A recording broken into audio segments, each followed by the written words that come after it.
Hi hello everyone, कैसे हैं आप लोग? आई होप अच्छे होंगे। Wow, good to see you. कैसे हैं लल्ला? ओ लल्ला, मचा देंगे हल्ला। हाय लल्ला, मचाएंगे हल्ला। क्या मैं दिख रहा है? Am I audible? जल्दी जल्दी देख के फटाफट बोल दो।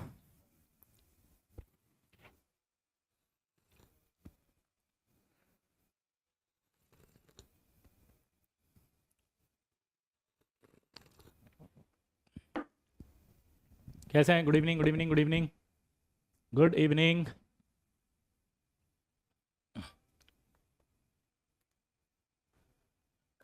क्या मेरी आवाज़ आ रही है? बस इतना सा बता दो फटाफट से।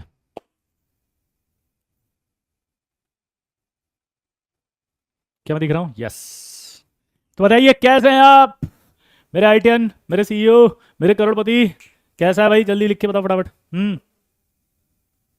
डेली क्लास लो, आपके बिना मन नहीं लगता। ओ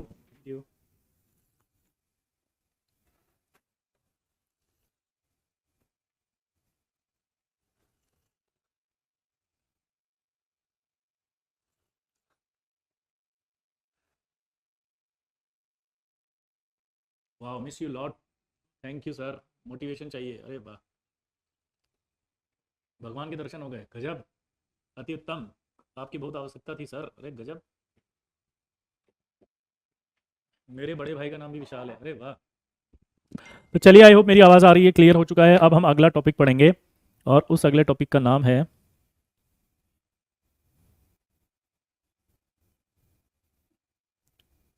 बोलो क्या नाम है?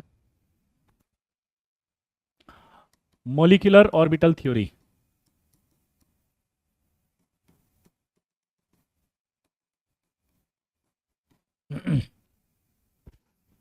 जल्दी बताओ। Molecular orbital theory.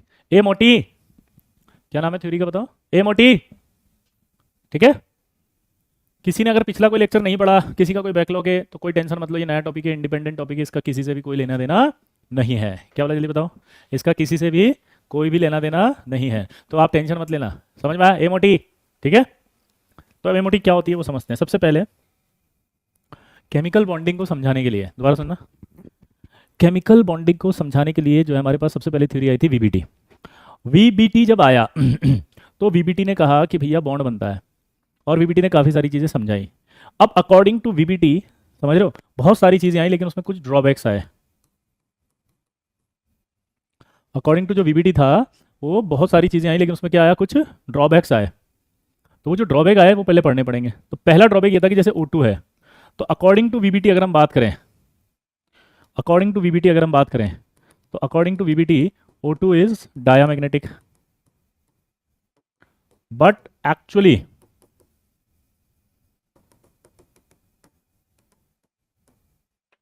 it is a diamagnetic. According to VBT, O2 is diamagnetic, but actually it is a paramagnetic. Actually it is a paramagnetic.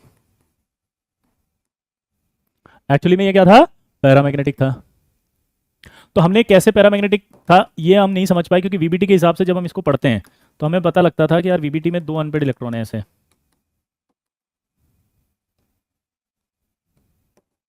1s2 2s2 2p4, कितने अनपेड इलेक्ट्रॉन दिखाई दे रहे हैं? 2।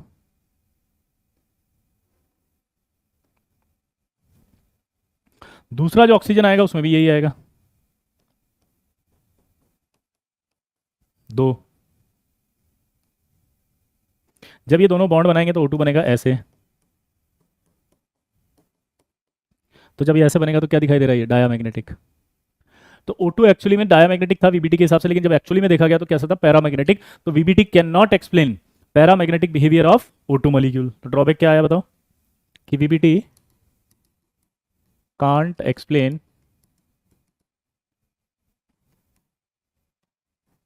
Paramagnetic nature of O2 molecule. समझ में आया? VBT can not explain paramagnetic behaviour of O2 molecule. आप समझ रहे बात को? वीबीटी कभी भी can not explain paramagnetic nature of O2 molecule, O2 molecule का नहीं बता पाई। तो पहला ड्रॉबैक समझ में आया कि वीबीटी से O2 का पैरामैग्नेटिक बिहेवियर नहीं आ रहा है। ये बहुत बड़ा ड्रॉबैक था उस समय। तो इस मतलब इसका ये निकला कि इसका मतलब कोई ना कोई ऐसी और थ्योरी होगी जो इसका O2 का पैरामैग्नेटिक नेचर समझाएगी। समझ गए मेरी बात को? एग्रीड और नॉट? पैरामैग्नेटिक और डायामैग्नेटिक क्या होता है? जिसके पास अनपेड इलेक्ट्रॉन होते हैं ऋषि, वो पैरामैग्नेटिक होता है, जिसके पास अनपेड इलेक्ट्रॉन नहीं होते वो डायामैग्नेटिक होता है। अब आप देखो, अगर ये बॉन्ड बना लेंगे तो वीबीटी के हिसाब से तो यहाँ एक भी अनपेड इलेक्ट्रॉन नहीं है। अनपेड इलेक्ट्रॉन अगर नहीं है तो इससे पैरामैग्नेटिक नहीं हो सकता ये तो। लेकिन पैरामैग्नेटिक था कैसे? जब हमने इसे मैग्नेटिक फील्ड में डाला तो इसने मैग्नेटिक लाइंस को अट्रैक्ट किया। तो जो मैग्नेटिक लाइंस को अट्रैक्ट करता है राघवरन, मैग्नेटिक लाइंस को जो अट्रैक्ट करेगा उसे पैरामैग्नेटिक कहेंगे, जो रिपल करेगा वो डाया। तो O2 को जब मैग्नेटिक लाइंस में डाला तो इसने अट्रैक्ट किया, तो इसका मतलब ये तो साबित हो गया कि इसमें अनपेड है। तो वीबीटी के हिसाब से दिख रहा है अनपेड नहीं है। यही तो समझाएगा अब एमओटी। दूसरा ड्रॉबैक था कि वीबीटी कांट एक्सप्लेन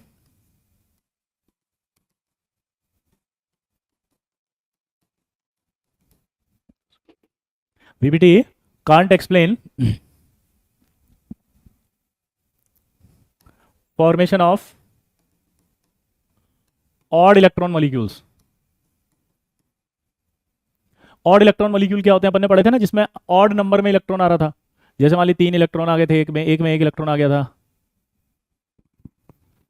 ऋषि, अगर आप कंफ्यूज हो रहे हैं तो थोड़ी देर वेट करो, क्योंकि आप जैसे जैसे आगे बढ़ोगे तब आपको समझ में आएगा, है ना बेटा। लेकिन ऐसा नहीं है कि आपने क्लास में 10 मिनट भी नहीं हुआ, आपने आके बैठ गया और आप बोलो नहीं समझ में आ रहा। आपके कॉन्सेप्ट वीक है तो इसका मतलब थ्योरी कमजोर नहीं है ना। थ्योरी आएगी अभी आगे, अभी आएगी आगे। जब आपको मैं एग्जैक्ट O2 का डायग्राम बताऊंगा तब दिखेंगे उसमें 2 अनपेड इलेक्ट्रॉन्स, ठीक है। और आपको पैराडाया नहीं आता तो जाके जनरल केमिस्ट्री पढ़ो, वहां पर मैंने पैराडाया पढ़ाया है 11th क्लास में, ठीक है। चलिए आगे बढ़े। हाँ, तो ये ऑड इलेक्ट्रॉन मॉलिक्यूल को नहीं समझा सकती, क्योंकि वीबीटी बोलती है कि भैया जो बॉन्ड बनते हैं वो 2 इलेक्ट्रॉन से मिलके बनते हैं, ऐसे। वीबीटी हमेशा ऐसे बताती है बॉन्ड बनना। तो ऑड नंबर में तो हो ही नहीं सकते बॉन्ड, कि तो E1 में दिख रहे हैं। तो इसका मतलब डाउट आया नहीं आया कि तो ऑड नंबर में तो कैसे समझाएंगे? तो इसका मतलब ऑड इलेक्ट्रॉन मॉलिक्यूल को नहीं समझा पाएगी वीबीटी। तीसरा आया, VBT can not explain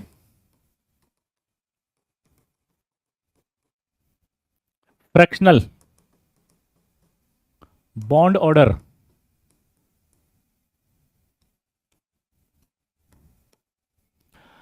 VBT can't explain fractional bond order in diatomic molecule. VBT can't explain fractional bond order in diatomic molecule, but in polyatomic molecules,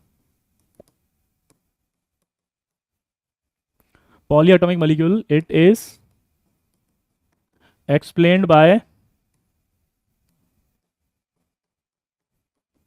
resonance. VBT can't explain fractional bond order in diatomic molecule, but in polyatomic molecule की अगर हम बात करें, ठीक है, तो उस condition में वो रेजोनेंस से बताएगा, ठीक है। जैसे आपने पढ़ा भी था रेजोनेंस अगर होता है तो, ठीक है। तो 3 ड्रॉबैक थे हमारे। जैसे मान लीजिए NO था, अगर आपको याद है NO का डायग्राम जब बताया था मैंने, तो NO में बॉन्ड ऑर्डर बताया था 2.5। तो अब ये कहता है VBT कि यार एक बॉन्ड जो बनता है वो तो 2 इलेक्ट्रॉन से मिलकर बन रहा है। तो इसका मतलब बॉन्ड ऑर्डर 1 आएगा जब 2 इलेक्ट्रॉन मिलेंगे। तो इसका मतलब 2.5 आ रहा है। तो क्या 2.5 से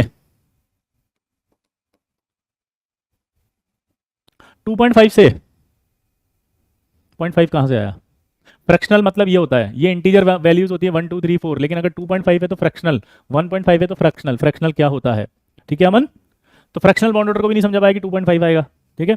इन सब प्रॉब्लम को दूर करने के लिए, for removal of these impurity, Hund's and Mulligan proposed a theory which is called molecular orbital theory.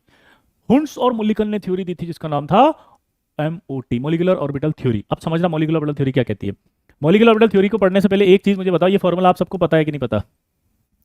ये वाला फॉर्मूला आपको पता है या नहीं पता? जल्दी बताओ। लैम्डा बराबर H/mv। बोलो बोलो। मेरे पे हाथ मत जोड़े, वो सारे डायग्राम अपने आप समझ में आएंगे जब MOT पढ़ेगा। हाथ मत जोड़ो। यहाँ पे एक बच्चा कह रहा हाथ जोड़ता हूँ, दोबारा बता दो। अबे ये तो कुछ भी नहीं है, तो सारे वापस आएंगे। यही तो प्रॉब्लम सोल्व करेंगे तो MOT पढ़ेंगे। MOT पढ़ते पढ़ते दूर हो जाएंगे वो सारे डाउट। थोड़ी देर रुको तो सही। पता है ना डी ब्रोगली? नहीं पता तो ये याद हो गया। अब इसे कहते हैं लैम्डा वेव, ये होता है मास। अब सोचो अगर मास ज्यादा होगा तो लैम्डा कम होगा, और अगर मास कम होगा तो लैम्डा ज्यादा होगा। क्लियर सबको? क्या बोले जल्दी बताओ। लैम्डा ज्यादा हो मतलब अगर किसी का मास कम है तो लैम्डा ज्यादा होगा, मतलब उसमें वेव नेचर ज्यादा होगी। यहां तक समझ में आ गया? अभी आएगा फ्रैक्शनल बॉन्ड ऑर्डर कैसे रिप्रेजेंट करेंगे पार्थ, ठीक है। Have patience. आप अभी तक IIT जी एडवांस का सबसे इंपॉर्टेंट टॉपिक पढ़ रहे हो, इसका नाम है मॉलिक्यूलर ऑर्बिटल थ्योरी। इसमें सवाल पक्का आता है हर साल। तो मेरी ये रिक्वेस्ट है कि मेरे को पूरा आज का लेक्चर ढंग से समझाने दो, जब तक हम वहाँ नहीं पहुँचेंगे तब तक आपको नहीं आएंगे। क्लियर? तो रिक्वेस्ट है सबसे कि थोड़ा सा पेशेंस रखें। आपकी अगर कोई इनकेपेबिलिटी है, आपको 11th में कुछ नहीं आता है, तो आप थोड़ा सा पेशेंस रखते हुए आगे बढ़े। फ्रैक्शनल बाउंड ऑर्डर रिप्रेजेंट करेंगे जब हम पढ़ेंगे अभी पार्थ, है ना? ठीक है, आगे बढ़े। Okay, thank you. तो मेरा ये सवाल है कि इलेक्ट्रॉन क्या होता है? इलेक्ट्रॉन का मास ज़्यादा है या कम है? जल्दी बताओ। इलेक्ट्रॉन का मास ज़्यादा है या कम है? तो आपको पता है इलेक्ट्रॉन का मास तो बहुत कम होता है, नेग्लिजिबल। तो इसका मतलब अगर मास कम है तो उसका लेमडा क्या होगा? बहुत ज़्यादा होगा। मास अगर कम है तो उसका लेमडा क्या होगा? ऑब्वियस सी बात है, लेमडा ज़्यादा होगा। इसका मतलब है कि इलेक्ट्रॉन जो होगा उसमें वेव नेचर ज़्यादा होगा। तो जब इलेक्ट्रॉन मिलेंगे आपस में बॉन्ड बनाने के लिए, तो जो बॉन्डिंग होगी वो बॉन्डिंग किससे होगी? वेव नेचर के हिसाब से होगी। ये बताया है मोटी ने। वेव नेचर के हिसाब से मीटिंग होगी इलेक्ट्रॉन्स की। तो वेव जो होती है वो दो तरह से मिलती है। वेव पढ़ी होंगी आपने, नहीं पढ़ी तो आगे पढ़ लोगे। तो वेव दो तरह से मिलती है, एक होता है कंस्ट्रक्टिव इंटरफेरेंस और एक होता है डिस्ट्रक्टिव इंटरफेरेंस। तो वेव जो होती है वो दो तरह से मीटिंग करेगी, कंस्ट्रक्टिव और डिस्ट्रक्टिव। This is wave. अब अगर ये सेम फेज में है, जैसे ये ए है ये बी है, तो ये हो जाएगा आपका साई ए, ये हो जाएगा आपका साई बी। दोबारा बोलो, ये आपका ए है ये बी है, तो इसका मतलब साई ए साई बी, ये सेम फेज होता है। अगर सेम फेज में होंगी तो कंस्ट्रक्टिव इंटरफेरेंस होगा, मतलब ये दोनों मिल जाएंगी। कंस्ट्रक्टिव इंटरफेरेंस होगा और ये मिल जाएंगी तो क्या बनेगा? ये साई ए प्लस साई बी। अगर ये अपोजिट फेज में हुई तो डिस्ट्रक्टिव इंटरफेरेंस होगा। अगर ये अपोजिट फेज में हुई तो डिस्ट्रक्टिव इंटरफेरेंस होगा। क्या बोले जल्दी बताओ। अगर ये ऐसे हुई तो ये डिस्ट्रक्टिव इंटरफेरेंस होगा। तो डिस्ट्रक्टिव इंटरफेरेंस में क्या होता है? आपके घट जाएंगी वेव। मोड कर दिया, घट गई है देखो वेव। लेकिन अगर यही सेम होते दोनों, यानी एटम सेम ले लेते हैं अपन, ये ए है और ये भी ए है,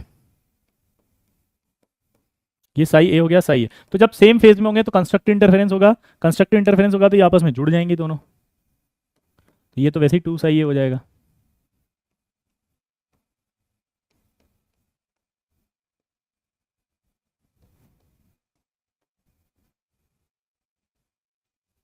साइज एम्पलीट्यूड, हाँ अपन ने वेव में एम्पलीट्यूड पढ़ा है ना विशाल, वही है। तो यानी कि हम दो चीजें बोल सकते हैं, फटाफट बोलो क्या? कि अगर electron wave meet in same phase, electron wave meet in same phase, then there would be constructive interference.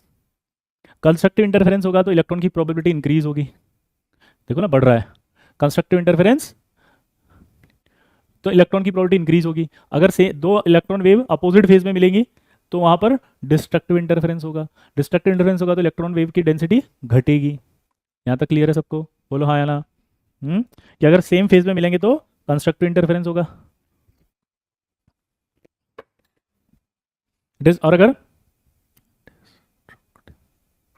ठीक है, तो उन्होंने क्या बोला कि व्हेन इलेक्ट्रॉन वेव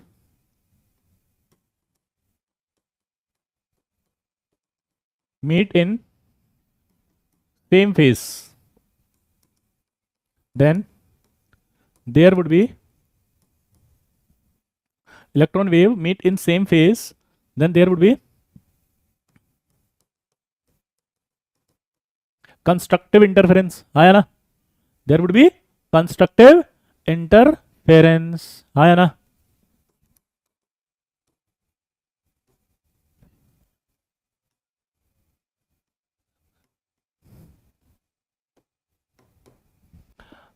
ठीक है, constructive interference and electron probability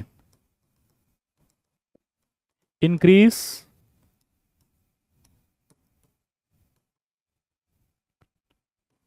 between nucleus of both bonded atoms,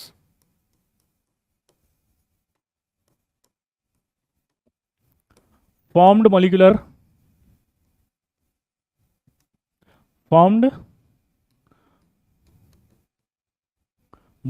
orbital named as bonding molecular orbital,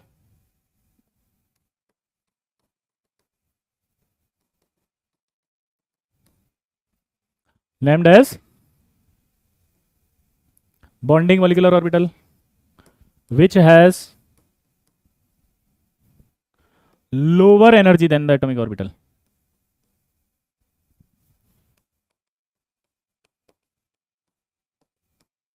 Than the atomic orbital. ये आपको पूरा का पूरा कॉन्सेप्ट याद रखना है।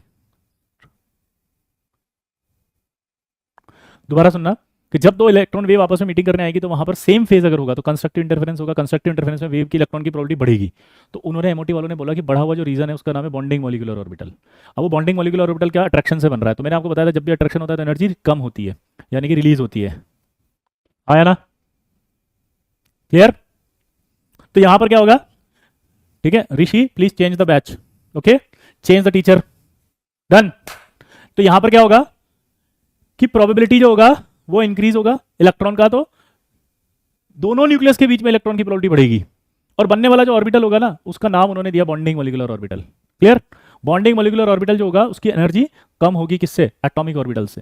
समझ रहे हो बात को? तो ये एक तरह से रिप्रेजेंटेशन बताया उन्होंने कि यार जब भी दो सेम फेज में होगी तो सेम फेज में होने पर यहाँ पर इलेक्ट्रॉन की प्रोबेबिलिटी बढ़ेगी। बनने वाला जो ऑर्बिटल होगा उसका नाम बॉन्डिंग होगा। क्योंकि अट्रैक्शन से बन रहा है इसलिए इसकी एनर्जी कम होती है, क्योंकि जब भी अट्रैक्शन होता है तो एनर्जी कम होती है, और एनर्जी कम होने के बाद इसका किससे कम होगी? एटॉमिक ऑर्बिटल से, क्योंकि अट्रैक्शन से बना है। क्लियर? लेकिन अगर यहीं पर चेंज कर दें इसको तो क्या चेंज कर दें कि when electron wave meet in opposite phase,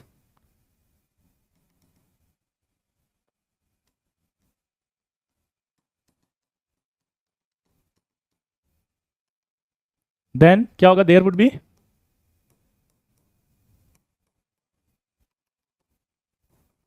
destructive interference.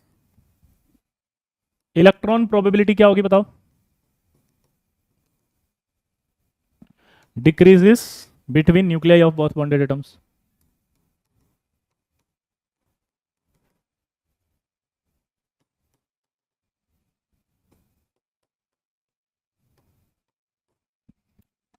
between nucleus of both bonded atoms formed molecular orbital named as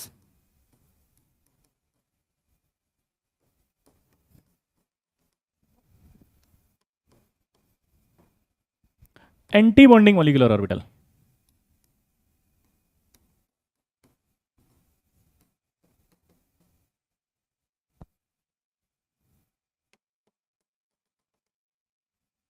इसका मतलब क्या होगा? ABMO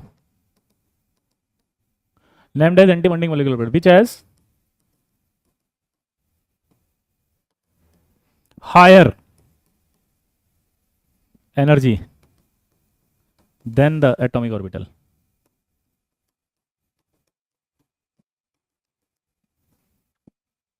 क्या लिखा है इसमें? जो when electron wave meet in opposite phase then there would be the destructive interference. ठीक है, electron probability decrease between nuclear both bonded atom formed molecular orbital named as anti bonding molecular orbital which has higher energy than the atomic orbital. ये समझ में आया?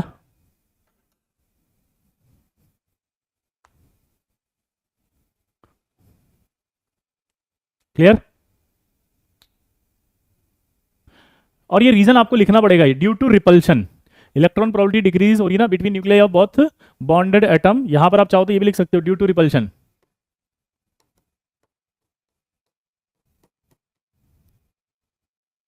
और यहां पर भी आप लिख सकते हो, जब आपने कहा था ना increase between nuclear of both bonded atoms, यहां लिख सकते हो due to attraction. Due to attraction. ठीक है, अब आपको एक सवाल समझ में आएगा, अनन्या वीबीटी क्या है? ये पढ़ने के लिए 11th क्लास का बॉन्डिंग पढ़ना पड़ेगा, वहां पर वीबीटी पढ़ाई जाती है। उसका फुल नेम होता है वैलेंस बॉन्ड थ्योरी। क्या नाम होता है? Valence bond theory. Clear?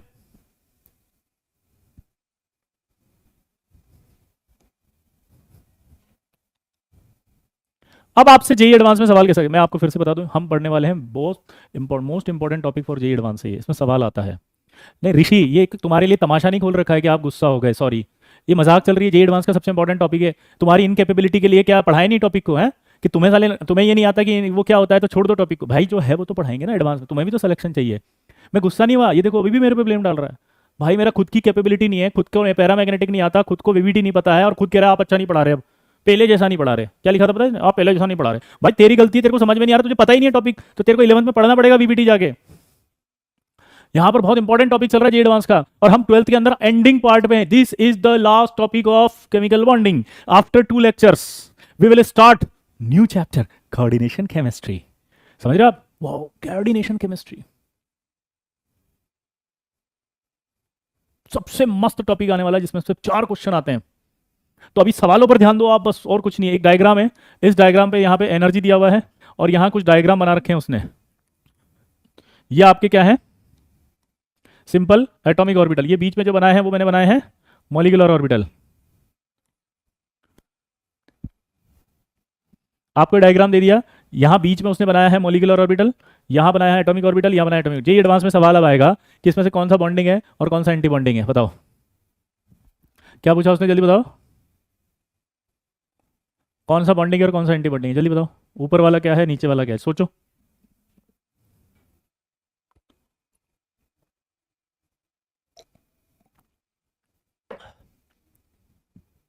JEE mains में भी सबसे इंपॉर्टेंट टॉपिक पढ़ रहे हैं। जेई मेंस में तो 2 सवाल पक्के आते हैं इसके, मतलब मैंने जेई एडवांस बोल दिया तो पता है एक बच्चा लिखा मेंस में, अरे मेंस में भी आते हैं वो तो, कोई भी एग्जाम बोलूँ मैं दोनों में आएंगे।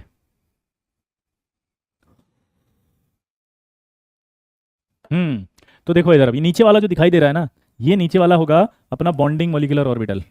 अगर मैं इसको साई ए लिख दूं, इसको साई बी लिख दूं, तो ये आपका साई ए माइनस साई बी बनेगा, और नीचे वाला जो होगा वो साई ए प्लस साई बी बनेगा, ठीक है। और ये जो होगा बॉन्डिंग होगा, ये जो ऊपर वाला है वो एंटी बॉन्डिंग होगा। दोबारा से बोलो, नीचे वाला क्या होगा बॉन्डिंग मॉलिक्यूलर ऑर्बिटल, ऊपर वाला क्या होगा एंटी बॉन्डिंग मॉलिक्यूलर ऑर्बिटल। इस तरह के सवाल आएंगे तो आई होप आप कर देंगे।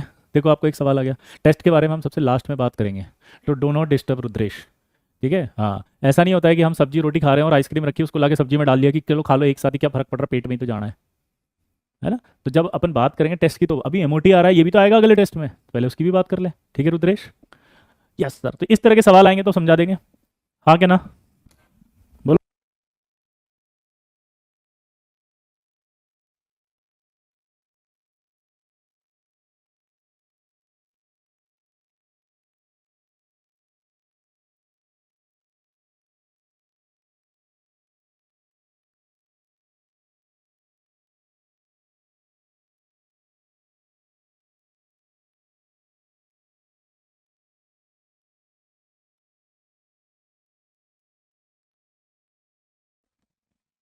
हो गया, अब इधर देखो, हे तने मेरे को सिखा रहा है। आगे बढ़ते हैं अब ये जो बीच में लिखा हुआ है ना, इसको हम कहते हैं wave function, this is called wave function. ये पूरा वेव फंक्शन क्वांटम मैकेनिक्स होती थी। क्वांटम मैकेनिक्स का मतलब समझते हो आप, क्वांटम थ्योरी। और ये इक्वेशंस बहुत हैवी होती थी, साई ए प्लस साई बी ऐसे करके बहुत लंबा चौड़ा चलता था। तो साई ए प्लस साई बी करके जब बहुत लंबा चौड़ा चलता था तो वो बहुत मैथमेटिकल हो रहा था। तो मैथमेटिकल होने की वजह से फिर क्या हुआ, साइंटिस्टों ने इसका एक थ्योरेटिकल एक्सप्लेनेशन निकाला। वो थ्योरेटिकल एक्सप्लेनेशन क्या था वो देखो अब। तो वेव फंक्शन जो था, क्या बोला मैंने, wave function of molecular orbital is explained by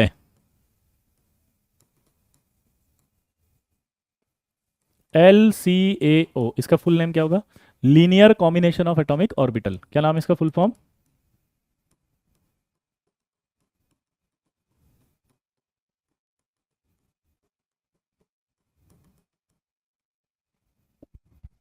इसका फुल फॉर्म क्या है, linear combination of atomic orbital. तो किससे बनाया जाता है, इससे, और that may be of 2 types.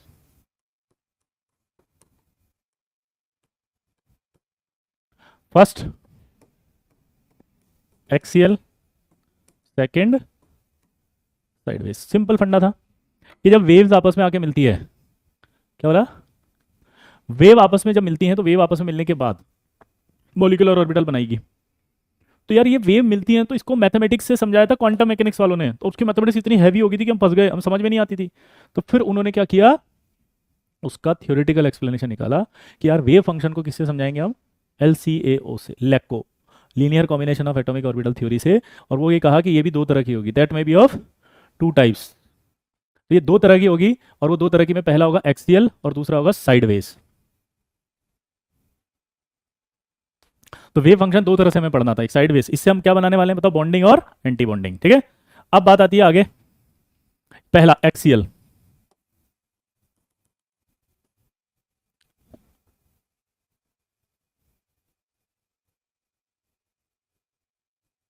Axial, अब दिमाग की बत्ती जलाना, मुझे बताओ कितनी ओवरलैपिंग हो सकती है, अपन को समझना है। हम यहां पर पढ़ेंगे S plus S overlapping, S plus P overlapping और P P plus P overlapping. दो फेज होंगे, एक सेम फेज, एक opposite phase, same phase opposite phase, same phase opposite phase. तो कितने डायग्राम बनाऊंगा मैं टोटल? 6 डायग्राम। हाँ, ये श्रोडिंगर वेव इक्वेशन, बिल्कुल सही है Ananya, you are so intelligent, oh my God, amazing. Hi Ananya, आप इतने इंटेलिजेंट कैसे हैं, वाह। जी बिल्कुल, ये वही ओवरलैपिंग है। तो 6 डायग्राम मुझे बनाने हैं। तो एक्सियल में 6 डायग्राम कैसे बनाऊंगा मैं, देखना जरा। ये मैंने एस बनाया, ये न्यूक्लियस है और ये न्यूक्लियस है। अब दिमाग की बत्ती जलाना, ये जो न्यूक्लियस है इसको मैं डॉट से बताऊंगा। किससे बताऊंगा? ये डॉट से, ये डॉट से। तो इसको डॉट से बताने के बाद जब मेरे को सेम फेज बताना होगा तो मैं साइन सेम लगाऊंगा। ये this is not a charge, plus और प्लस सेम चार्ज नहीं है, इसको हमें क्या बताना है? सेम चार्ज नहीं है, इसको हमें बताना है सेम फेज है। दोबारा बोलो, ये हमने जो बताया ये सेम चार्ज नहीं है, ये क्या है? सेम फेज है।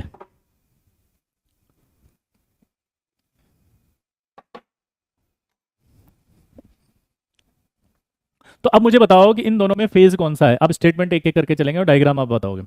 मुझे ये बताओ कि इन दोनों में जो फेज है वो सेम है या नहीं है? हम्म, फेज सेम है। दूसरा स्टेटमेंट, सेम फेज जब होता है तो इलेक्ट्रॉन मतलब तो कंस्ट्रक्टिव होगा या डिस्ट्रक्टिव? बताओ। सेम फेज है तो कंस्ट्रक्टिव होगा या डिस्ट्रक्टिव? बोलो। कंस्ट्रक्टिव होगा। कंस्ट्रक्टिव अगर होगा तो क्या होगा? इलेक्ट्रॉन प्रोबेबिलिटी इंक्रीज होगी between nuclei of both bonded atoms. ये इलेक्ट्रॉन की प्रोबेबिलिटी ऐसे चारों तरफ अगर है तो वो क्या होगी? इंक्रीज होगी between nuclei of both bonded atoms.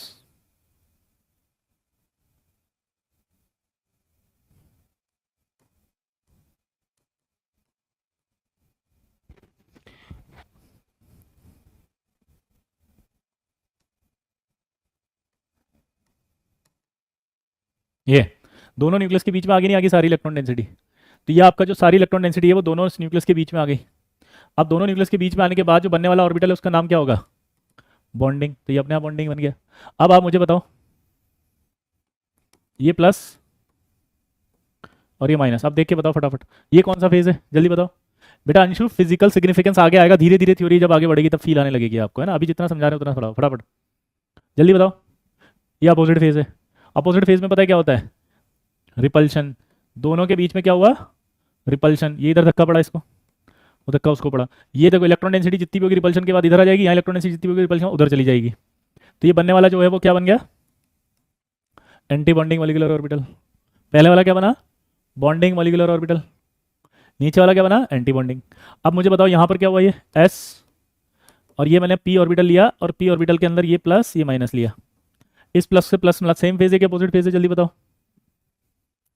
ये सेम फेज है तो इलेक्ट्रॉन की प्रोबेबिलिटी क्या होगी? इंक्रीज होगी या नहीं होगी between nuclei of both bonded atoms? तो इलेक्ट्रॉन की जो प्रोबेबिलिटी होगी वो सारी की सारी क्या होगी? देखो, अट्रैक्शन होगा तो इधर से अट्रैक्शन होकर सारी इधर आ जाएगी, इधर की सारी इधर आ जाएगी, तो इनके बीच में बढ़ जाएगा नहीं बढ़ जाएगा?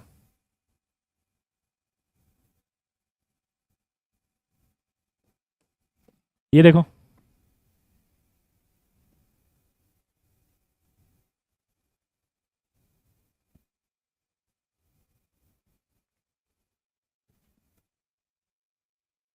ये जो बना, ये देखो आप, इसमें इलेक्ट्रॉन न्यूक्लियस के दोनों के बीच में इलेक्ट्रॉन की प्रोबेबिलिटी इंक्रीज हुई नहीं हुई? हुई। तो बनने वाला क्या कहलाएगा? Bonding molecular orbital. लेकिन अगर मैं इसी का एक और बना दूं ऐसे, ये न्यूक्लियस, ये प्लस, ये प्लस की जगह माइनस, अब बताओ क्या होगा?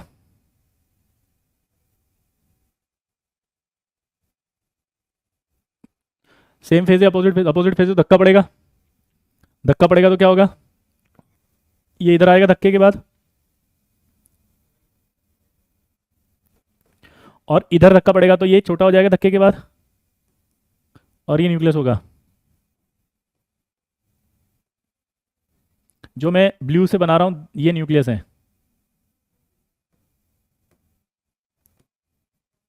क्लियर? न्यूक्लियस समझ में आ रहा है? साइन वाइट से बने हुए, ये नेगेटिव साइन, ये पॉजिटिव। अब पी और पी आ गए, पी और पी आए तो ये देख के बताओ सेम फेज है कि अपोजिट फेज है? सेम फेज है तो क्या होगा? कंस्ट्रक्टिव इंटरफेरेंस होगा। कंस्ट्रक्टिव इंटरफेरेंस होगा तो ये इलेक्ट्रॉन की डेंसिटी क्या होगी? अट्रैक्ट होकर इसके पास आएगी, ये भी अट्रैक्ट होकर इसके पास आएगी, अट्रैक्ट होकर इसके पास आएगी तो क्या होगा? अट्रैक्शन।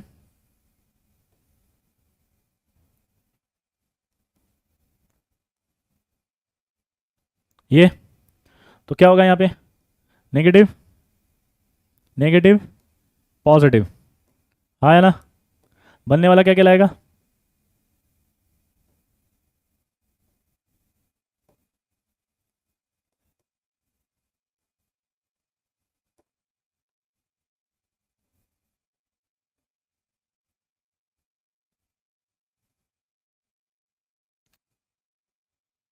बॉन्डिंग।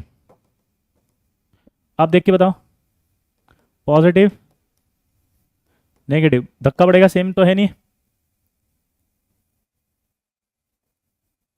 कैसा आएगा? ये नेगेटिव, पॉजिटिव, नेगेटिव और पॉजिटिव। नीचे वाला क्या कहलाएगा? Anti bonding. आप चाहो तो मैं अगले पेज पे बना दूं ढंग से, ठीक है? दोबारा से, थोड़ा सा कंजेस्टेड लग रहा है मुझे, फील नहीं आ रही यार। हाँ देखो अब कैसा बनेगा ये।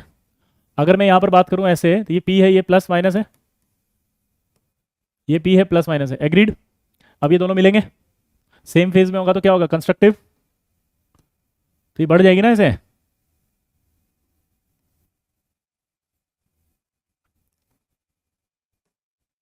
ये नेगेटिव, पॉजिटिव। इसका नाम क्या होगा? Bonding molecular orbital. और अगर मैं इसको अपोजिट कर दूं, ये नेगेटिव ये पॉजिटिव,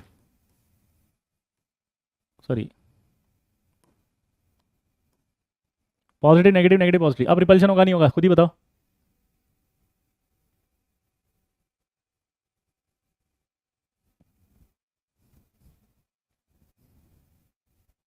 तो क्या होगा यहाँ पे बताओ? धक्का पड़ेगा।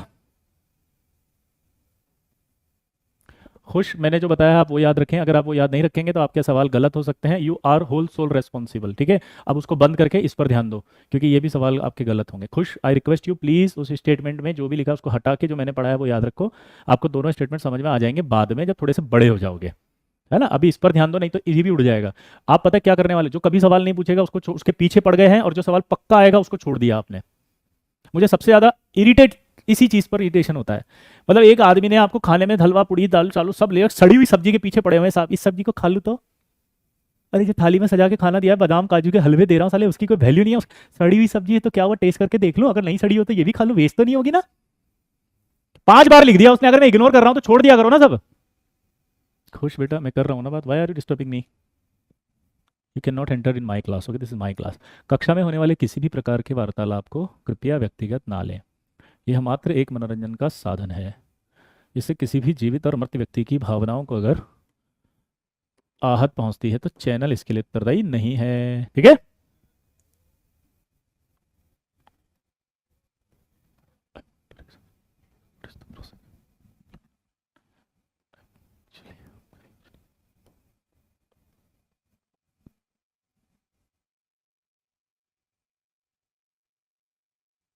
अरे खुश अमन, तेरे को तो विश्वास कभी नहीं होने वाला। तू सेलेक्ट हो जाएगा तब भी विश्वास नहीं होगा, और अपनी सीट किसी और को दे देना, ठीक है? हाँ तो अपनी सीट दे देना किसी को, विश्वास नहीं हो रहा हम इस लायक नहीं है भैया, तुम ले लो हमारा सीटवा, ठीक है? बताइए। अब देखो मजेदार बात, ये हो गया सब बॉन्डिंग एंटी बॉन्डिंग, ठीक है? नीचे वाला क्या बनेगा? Anti bonding. अब आएंगे हम साइडवेज ओवरलैपिंग पे।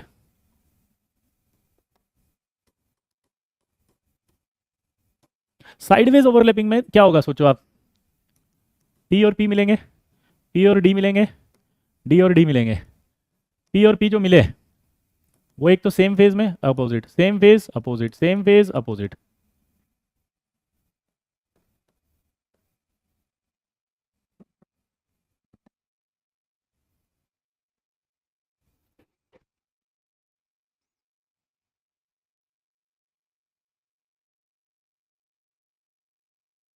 आगे बढ़े।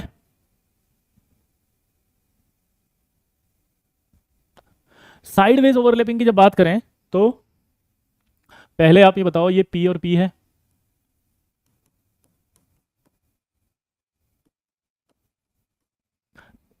Sideways overlapping. अब आपको समझना पड़ेगा कि जो इंटरन्यूक्लियर एक्सिस होती है, ये इसके ऊपर ऐसे और ऐसे पी ऑर्बिटल होते हैं, तो ये जब मिलते हैं तो इस तरह से मिलते हैं, ऊपर और नीचे, तो पाई बॉन्ड बनता है साइडवेज से। तो इसका मतलब क्या होगा? ये जब मिलेंगे तो यहाँ आपस में मिल जाएंगे ऐसे, तो ये इलेक्ट्रॉन आपस में दोनों प्लस प्लस मिले, माइनस माइनस नीचे, तो क्या हुआ?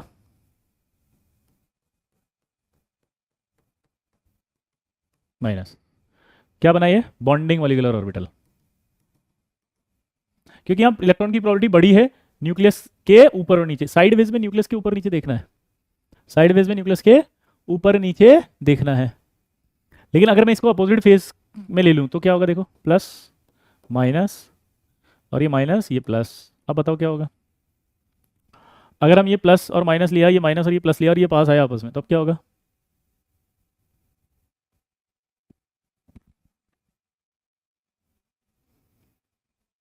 हम्म, ये दोनों आपस में मिलेंगे तो क्या होगा? सोचो। धक्का पड़ेगा इनको, रिपल्शन। और अगर धक्का पड़ेगा रिपल्शन तो ऐसे आएंगे ये प्लस ये माइनस, ये माइनस ये प्लस। तो बनने वाले में धक्का पड़ा तो यहाँ इलेक्ट्रॉन प्रॉपर्टी ऊपर नीचे घट गई, तो ये क्या बनेगा? A B M O. क्या बनेगा? A B M O. क्या बनेगा? A B M O. लेकिन अगर मैं यहीं पर इसको डी ले आऊं तो ये डी, ये D, plus plus minus minus, plus plus minus minus. अब ये दोनों सेम फेज है कि नहीं है बताओ? सेम फेज है तो कंस्ट्रक्टिव इंटरफेरेंस होगा। यहाँ की सारी इलेक्ट्रॉन डेंसिटी उठ कर इसमें आ जाएगी, वहाँ से भी सारी इलेक्ट्रॉन डेंसिटी उठ के इसमें आ जाएगी। तो यहाँ बीच में इलेक्ट्रॉन की प्रोबेबिलिटी बढ़ेगी या नहीं बढ़ेगी बताओ? अरे बीच में इलेक्ट्रॉन की प्रोबेबिलिटी बढ़ेगी या नहीं बढ़ेगी? यहाँ से इलेक्ट्रॉन डेंसिटी इसमें आ जाएगी सारी, यहाँ से इलेक्ट्रॉन डेंसिटी इसमें आ जाएगी सारी, तो बीच में इलेक्ट्रॉन की प्रोबेबिलिटी बढ़ेगी नहीं बढ़ेगी? तो क्या होगा? बॉन्डिंग। और यहाँ छोटे हो जाएंगे दोनों चुन्नू।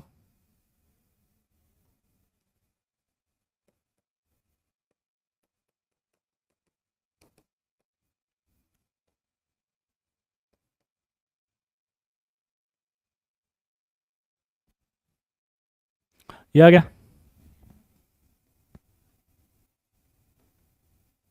ये प्लस प्लस माइनस माइनस, ये अपोजिट फेज हो गया। आप बताओ क्या बनना चाहिए? अब देखो, जब अपोजिट फेज होगा तो धक्का पड़ेगा नहीं पड़ेगा? फर्स्ट वालों में न्यूक्लियस की पोजीशन बताई ना, ये रही, जो ब्लू वाले से बना रहे हैं वो न्यूक्लियस है।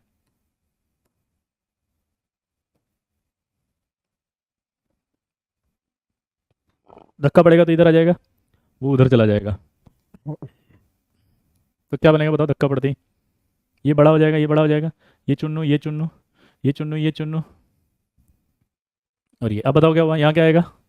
Minus plus, plus minus minus, ये प्लस ये प्लस। इसका नाम क्या बनेगा लेकिन? Anti bonding. ये क्या था? बॉन्डिंग।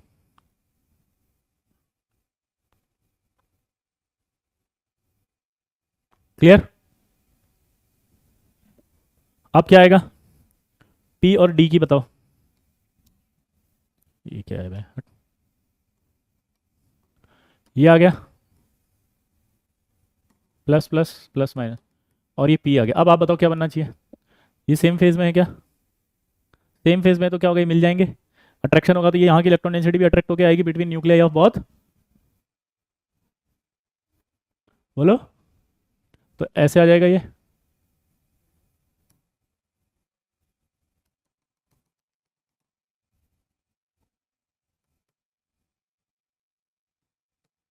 इसका नाम बनेगा बॉन्डिंग। ये न्यूक्लियस है और ये न्यूक्लियस है।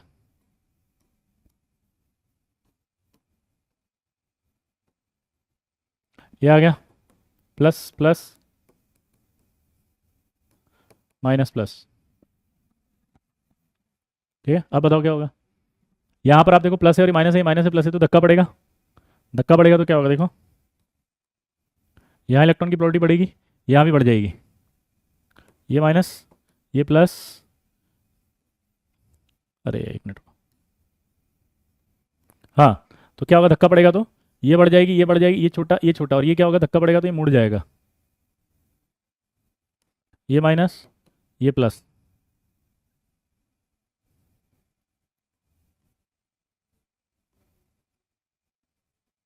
यहाँ आएगा प्लस, ये माइनस, यहाँ क्या जाएगा? अब ये मुड़ गया तो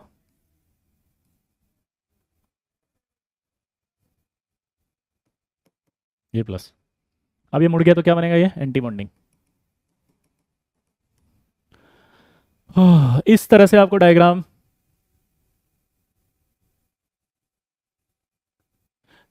ठीक है। अब दिमाग की बत्ती जलेगी, थोड़ा सा डायग्राम खुद बनाना सीखें आप, क्योंकि इस पर जे एडवांस में पैराग्राफ आया है।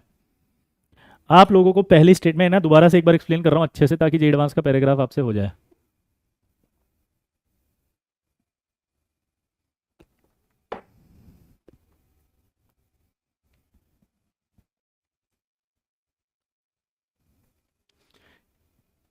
कितने बच्चों को समझ में आ रहा है, जल्दी से बताओ फटाफट से, मस्त वाला। अरे बाबा एकदम बिंदास आ गया कि सर समझ में, क्योंकि इससे आगे भी पढ़ना है अभी हमें।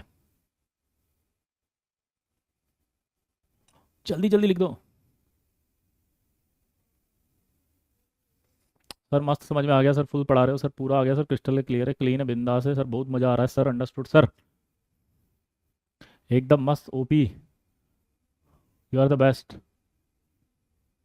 चमक गया सर। ठीक है, अब देखो ये पूरे डायग्राम पता है मैंने कहाँ से बनाए, दिमाग की बत्ती जलेगी तो समझ में आएगा कहाँ से बनाए। मैंने सारे डायग्राम इन दो स्टेटमेंट से बनाए थे। कहाँ गए वे वो है? ए भैया क्या करते हो जी, इन दो स्टेटमेंट से बनाए डायग्राम्स। अगर आप इन दोनों स्टेटमेंट को पढ़ लो तो आपको सारे डायग्राम समझ में आ जाएंगे, ध्यान सुनना। इसमें ये बोला गया था कि अगर इलेक्ट्रॉन वेव यानी कि ऑर्बिटल सेम फेज में आ जाए तो कंस्ट्रक्टिव इंटरफेरेंस होगा, इलेक्ट्रॉन की प्रोबेबिलिटी बढ़ेगी between nuclei of both bonded, यानी आपको दिमाग लगाना कि दोनों न्यूक्लियस के बीच में बढ़ेगी ड्यू टू अट्रैक्शन। और जो ऑर्बिटल होगा बस वो क्या होगा, बॉन्डिंग, और उसकी एनर्जी एटॉमिक ऑर्बिटल से कम होगी। ठीक है, दोबारा सुनना, सेम फेज में होगा तो कंस्ट्रक्टिव, इलेक्ट्रॉन की probability increase between nuclei of both bonded atoms, between nuclei of both bonded atoms. ठीक है, बनने वाला ऑर्बिटल क्या होगा, बॉन्डिंग। ठीक है, अब सेम चीज जो है वो एंटी बॉन्डिंग के लिए भी लगेगी। देखो क्या, कि जब electron wave meet in opposite phase, opposite phase हो गया तो डिस्ट्रक्टिव इंटरफेरेंस होगा, इलेक्ट्रॉन की प्रोबेबिलिटी क्या होगी, डिक्रीज होगी between nuclei of both bonded atoms, electron की जो प्रोबेबिलिटी होगी वो डिक्रीज हो जाएगी between nuclei of both bonded atoms due to repulsion. Simple है, बनने वाले ऑर्बिटल को एंटी बॉन्डिंग कहेंगे, और एंटी बॉन्डिंग की एनर्जी जो होगी हाई होगी एटॉमिक से। अब ये एक डायग्राम दिया आपको, देखो ये एक एटॉमिक ऑर्बिटल है, एटॉमिक ऑर्बिटल है, दो एटॉमिक ऑर्बिटल के बाद अपने एक बना दिया, एक ही बना दिया, यहाँ एक्सेस पे एनर्जी ली है। आपसे सवाल पूछा कि ये एटॉमिक है, ये मॉलिक्यूलर है, ये एटॉमिक है, ये मॉलिक्यूलर कौन से हैं इसमें, बॉन्डिंग और एंटी बॉन्डिंग कौन से हैं? तो अब बताओ आप बॉन्डिंग और एंटी बॉन्डिंग कौन से हैं? तो जिसकी एनर्जी कम है वो बॉन्डिंग है, इसकी एनर्जी ज़्यादा एंटी बॉन्डिंग है, बात खत्म। सिंपल है कि नहीं? ठीक है, अब इसी दो कॉन्सेप्ट का इस्तेमाल कर रहा है बस अपन, और कुछ नहीं कर रहे हैं। आप समझ नहीं रहे यार पॉइंट को, क्या कि दो तरह की ओवरलैपिंग है, एक एक्सियल एक साइडवेज। अब देखो ये एटॉमिक ऑर्बिटल में जो बिंदी है वो है न्यूक्लियस, मैं उसको एक ही कलर से बनाऊंगा ताकि कंफ्यूजन नहीं आए, ये वाले कलर से, ये न्यूक्लियस है, ये सारे न्यूक्लियस है, जहां जहां मैं ये ब्लू कलर से बना रहा हूं। अब मुझे बताओ, ये न्यूक्लियस तो समझ में आ गया ये है, ये जो प्लस प्लस या प्लस माइनस है, it is a representation of phase, ये दिखाने के लिए कि अगर सेम फेज है तो प्लस प्लस यानी सेम साइन होगा अंदर तो सेम फेज है, प्लस माइनस यानी अपोजिट फेज है, प्लस प्लस सेम फेज है, प्लस माइनस अपोजिट फेज है।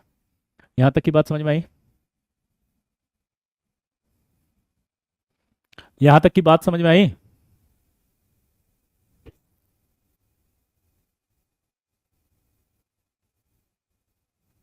अब मुझे स्टेटमेंट बोलो कि अगर सेम फेज होगा तो इलेक्ट्रॉन की प्रोबेबिलिटी इंक्रीज होगी between nuclei of both bonded atoms.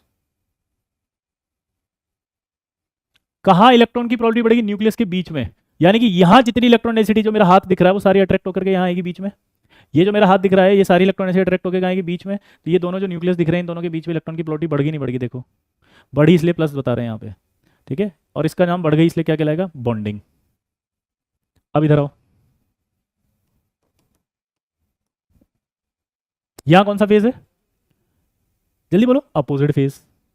अब बताओ अपोजिट फेज में क्या होगा,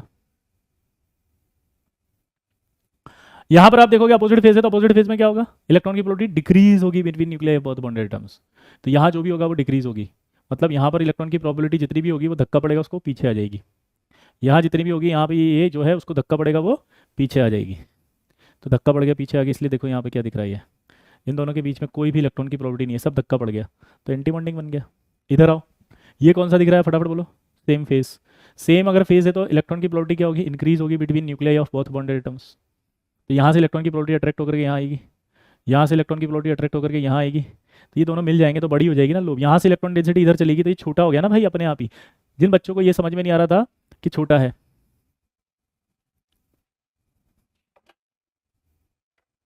आया ना।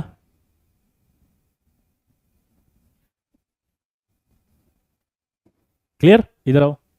ये कौन सा फेज है, अपोजिट। अपोजिट में धक्का होगा तो इधर जाएगी, इलेक्ट्रॉन की प्रोबेबिलिटी न्यूक्लियस में कम होगी तो ये वाले धक्का पड़ेगा। अब ये धक्का पड़ेगा तो ये छोटी होगी कि नहीं होगी, बस ये देख के बता दो।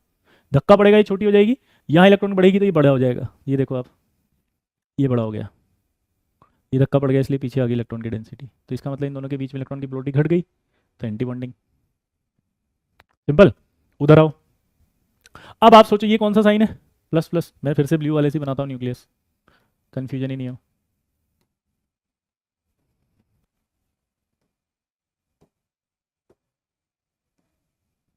अब क्या होगा, यहाँ देखो प्लस प्लस से सेम फेज है, अट्रैक्शन होगा तो यहाँ की डेंसिटी सारी अट्रैक्ट होकर इसमें आना शुरू होगी, उधर से इलेक्ट्रॉन की डेंसिटी अट्रैक्ट होकर सारी इसमें आना शुरू होगी। इन दोनों के बीच में इलेक्ट्रॉन की प्रोबेबिलिटी बढ़ जाएगी, ये छोटा हो जाएगा, वो छोटा हो जाएगा। तो अपने आप ही देखो ये छोटे हो गए, ये छोटा हो गया, वो भी छोटा हो गया।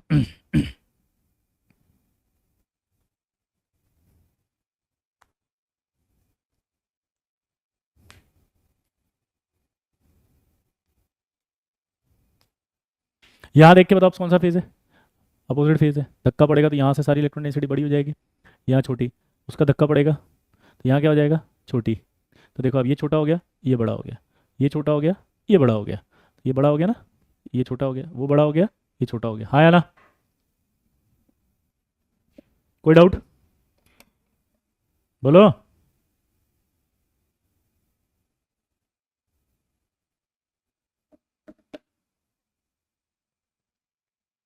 क्लियर हो गया यहाँ तक, अरे हाँ तो बोल दे मेरे लल्ला। अब आएगा साइडवेज। साइडवेज क्या होता है कि इंटर न्यूक्लियर एक्सिस होती है ये जो मैंने बनाई, इस इंटर न्यूक्लियर एक्सिस के ऊपर नीचे देखना है आपको। अगर ये सेम फेज है तो मिल गए, मिल गए, इलेक्ट्रॉन की प्रोबेबिलिटी बढ़ गई दोनों के बीच में। इलेक्ट्रॉन की प्रोबेबिलिटी बढ़ने कैसे देखते हैं, समझ में आया, बॉन्डिंग। यहाँ देख के बताओ कौन सा फेज है, फिर से मैं न्यूक्लियस उसी से बना देता हूँ, ब्लू वाले से ही। ये न्यूक्लियस है, ये न्यूक्लियस है, ये न्यूक्लियस है, ये न्यूक्लियस है, ये न्यूक्लियस है, ये न्यूक्लियस। इसका न्यूक्लियस ये रहा, इसका न्यूक्लियस ये रहा, इसका न्यूक्लियस ये रहा। अब बताओ,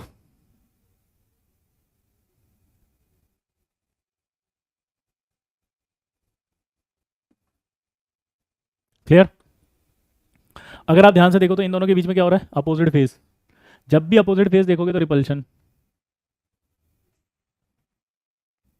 क्या बोला जल्दी बताओ मैंने, जब भी अपोजिट फेज देखोगे तो क्या है, रिपल्शन।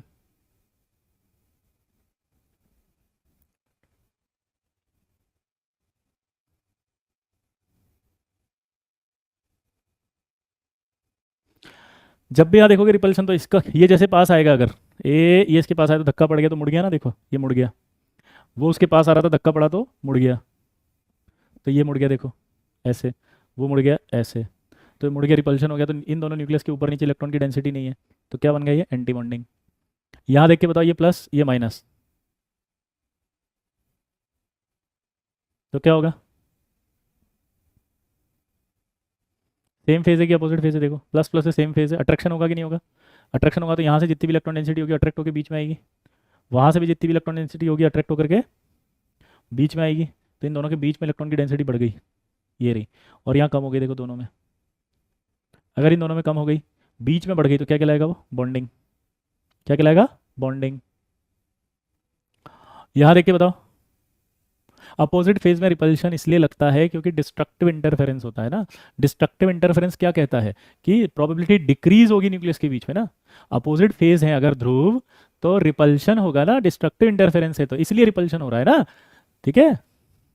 यहाँ देख के बताओ कौन सा फेज है, अपोजिट फेज है, धक्का पड़ेगा, हाँ इधर इलेक्ट्रॉन डेंसिटी उसमें आएगी, इसकी इलेक्ट्रॉन डेंसिटी उसमें चली जाएगी, इसकी इलेक्ट्रॉन डेंसिटी इधर और इसकी उधर। तो इसका मतलब ये दोनों बढ़ जाएंगे, ये दोनों छोटे हो जाएंगे, वो दोनों भी बढ़ जाएंगे, और ये दोनों छोटे हो जाएंगे। तो ये दिखाई दिए, ये दोनों तो बड़े हो गए और ये दोनों छोटे हो गए। हाँ सेम फेज मीनिंग बॉन्डिंग, वाह वेरी गुड। अगला बताओ। अब मुझे बताओ इसके अंदर क्या होगा, वापस से मैं ब्लू इससे इससे बना देता हूँ ये।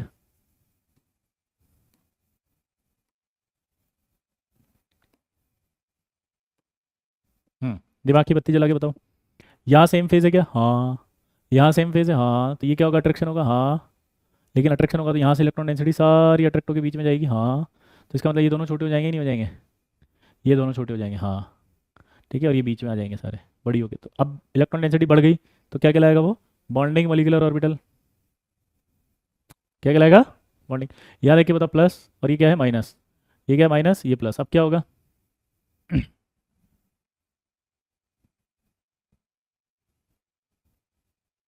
इधर से इलेक्ट्रॉन डेंसिटी क्या होगी, धक्का पड़ेगा, तो इधर से सारी इलेक्ट्रॉन डेंसिटी इसमें चली जाएगी। ये दोनों क्या हो जाएंगे, छोटे। यहाँ धक्का पड़ेगा तो ये क्या हो जाएगा, ऐसे मुड़ जाएंगे। तो ये ऐसे तो मुड़ गए, और ये धक्का पड़ा तो इधर आ गए, इधर आ गए, ये दोनों छोटे हो गए। क्लियर? आई होप अब आपको मैं समझा पाया हूँ क्लियरली, बोलो। आया ना?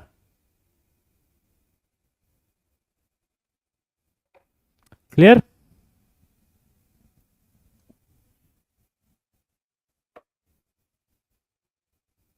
अब एक नई चीज सीखेंगे इसके अंदर, नोडल प्लेन।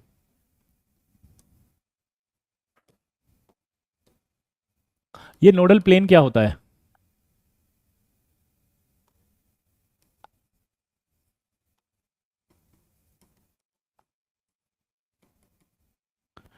ऐसा प्लेन जहां इलेक्ट्रॉन की प्रोबेबिलिटी जीरो पाई जाती है।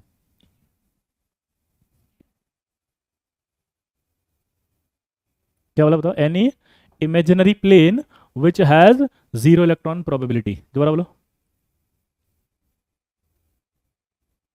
क्लियर दोस्तों? Any imaginary plane which has, any imaginary plane which has, लिखो, नोट करो, जीरो इलेक्ट्रॉन प्रोबेबिलिटी। ठीक है, नोडल प्लेन क्या होगा? Which has zero electron probability and must be passed through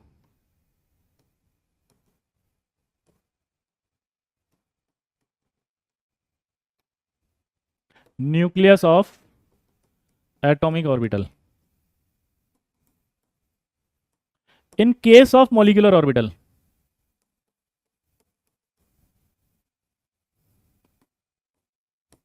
must be passed through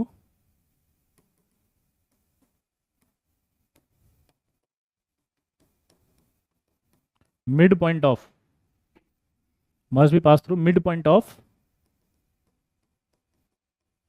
both nucleus, which has zero electron probability and must be passed through nucleus of atomic orbital. क्या बोला मैंने? must be passed through nucleus of atomic orbital. लेकिन अगर अगर molecular orbital हो तो molecular orbital में क्या होगा? must be passed through mid point of, क्या बोला जल्दी बताओ? Mid point of.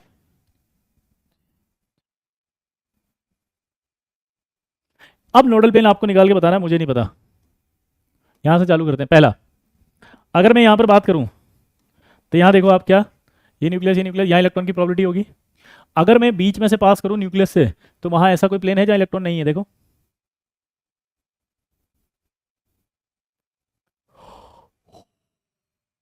नहीं, क्योंकि इलेक्ट्रॉन डेंसिटी आएगी, तो इसका मतलब यहाँ नोडल प्लेन क्या आएगा? जीरो। लेकिन इन दोनों का देखो ध्यान से, अगर इस न्यूक्लियस, इस न्यूक्लियस को देखो तो इनका मिड पॉइंट ये ग्रीन वाला है, और आप देखोगे मिड पॉइंट ग्रीन वाला है तो यहाँ से एक प्लेन पास हो जाएगा और इसमें नोडल प्लेन 1 आएगा। यहाँ एक न्यूक्लियस है, यहाँ न्यूक्लियस है, इसका मिड पॉइंट ये है, तो अगर आप मिड पॉइंट से पास करोगे तो फिर नोडल प्लेन क्या आएगा? जीरो, क्योंकि यहाँ पर इलेक्ट्रॉन है। न्यूक्लियस है, ये न्यूक्लियस है, इसका मिड पॉइंट ये है, मिड पॉइंट में कोई इलेक्ट्रॉन नहीं है, इसका मतलब नोडल प्लेन 1 आएगा।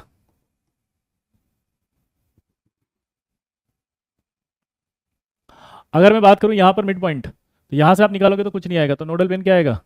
जीरो। लेकिन मिड पॉइंट यहाँ आएगा, तो यहाँ से अगर निकालोगे तो नोडल प्लेन क्या आएगा? यानी कि एक्सियल की अगर बात करूँ, बोलो, अगर मैं एक्सियल की बात करता हूँ तो एक्सियल में जीरो आ रहा है, बॉन्डिंग में और एंटी बॉन्डिंग में एक, तो इसका मतलब क्या हुआ? 0 1 0 1 नोडल प्लेन आएगा। ठीक है, अभी विनायक कंक्लूड मत करो, साइडवेज बाकी है ना, साइडवेज बाकी है ना, अभी अभी जस्ट कंक्लूजन मत लाओ, ठीक है। क्लियर दोस्तों? अब इनमें तो समझ में आ गया, अब साइडवेज में चलते हैं। साइडवेज का मिड पॉइंट बताओ कहाँ है? ये साइडवेज है, इसका मिड पॉइंट यहाँ आएगा। ये दोनों न्यूक्लियस है, इसका मिड पॉइंट यहाँ, तो ऐसे काट देंगे ऐसे बीच में से। अगर ये ऐसे बीच में से कट जाएगा तो एक नोडल पेन तो आएगा, यानी साइडवेज में बॉन्डिंग का नोडल पेन आ गया 1। अब ये देखो यहाँ पर ये न्यूक्लियस इसका मिड पॉइंट ये है, और एक इसका भी ये है।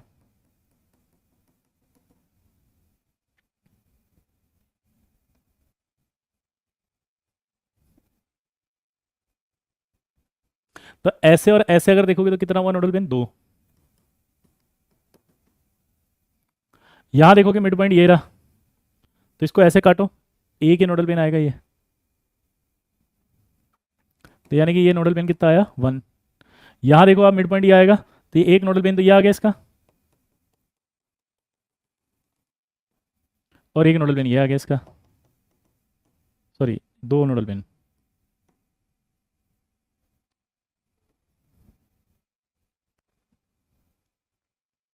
तो यानी कि अभी तक तो समझ में आ रहा है कि एक दो ऋषि को उठा के फेंक दो। समझ में आ रहा नहीं आ रहा? एक दो ऋषि को उठा के फेंक दो। कक्षा में होने वाले किसी प्रकार के वार्तालाप को व्यक्तिगत ना लें। इधर देख के बताओ आप, इन दोनों का मिड पॉइंट यहाँ आएगा, तो ऐसे आ जाएगा एक नोडल प्लेन 1। यहाँ मिड पॉइंट में देखो, तो ये एक नोडल प्लेन ये, और एक ही आ जाएगा 2।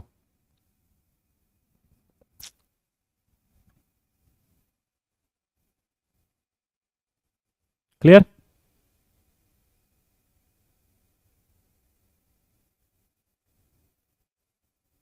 हाँ है ना? तो यानी कि आपको इनके नोडल प्लेन समझ में आ गए। एक्सियल जो था उसका नोडल प्लेन तो आएगा 0 1 0 1 0 1। देवेश, इससे पहले कि मैं कुछ बोलूं, आई होप आप समझ गए होंगे कि नेतागिरी से दूर रहेंगे तो आईआईटी के करीब होंगे, और अगर आईआईटी के करीब जाना है तो नेतागिरी से दूर रहना, और नेतागिरी करनी है तो फिर आईआईटी खत्म। समझ गए देवेश? हाँ क्लियर, चलो क्लियर सबको? मुझे पता है नेतागिरी करने वालों से बहुत इरिटेशन होता है एकदम, ये ऐसे ये नेता भर जाते हैं ना जो क्लासों में, इनको किसी को मतलब नहीं है नेतागिरी, इनको ये समझते हैं I am more topper intelligent. इन्हें ये नहीं समझ में आ रहा कि तुम्हारे से नमूनों को निकाला है हर साल, प्लीज़ ढंग से पढ़ाने दो, क्योंकि जहाँ सवाल आ रहा है आईआईटी का इसका मतलब है कि सर टाइम दे रहे हैं, यानी कि डाइजेस्ट करने दे रहे, खाना खा के पचने दे रहे ताकि अगला खाना ठूस सके अंदर। इन्हें लगता है यस साला निपटा दो, निपट ही जाओगे, निपटाऊंगा तो क्या बोला मैंने? हाँ निपट जाओगे, डाइजेस्ट होने दो इसको जो भी बताया, ठीक है? क्योंकि सवाल सही करना इंपॉर्टेंट पार्ट है हमारा, आप समझो। मैं कर रहा हूँ ना बात यार, तुम देवेश से ऐसे बात नहीं कर सकते, तुम बताओ वो सीईओ है, आने वाली गूगल कंपनी का नेक्स्ट सीईओ बन सकता है वो। हाय देवेश, हाउ आर यू, कैसे हो बेटा? देवेश बेटा, कक्षा में होने वाले किसी भी प्रकार के वार्तालाप को कृपया व्यक्तिगत ना लें, समझ रहे हो? यह मात्र एक मनोरंजन का साधन है, इससे किसी भी जीवित और मृत व्यक्ति की भावनाओं को अगर आहत पहुंचता है तो इससे चैनल उत्तरदायी नहीं है। आगे बढ़े। अब मजेदार बात आने वाली है, देखो क्या, कि अगर nodal plane, if nodal plane is in even number, तो उसको हम साई जी यानी कि जीरेड ऑर्बिटल बोलेंगे। कौन सा? जीरेड। और if nodal plane is in odd number,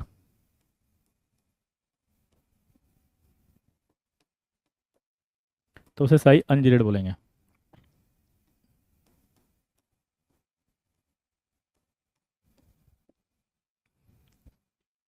nodal plane अगर इवन नंबर में होगा तो उसे जीरेड बोलेंगे, ऑड नंबर में होगा तो अनजीरेड। चलो बताओ, शुरू से शुरू करें।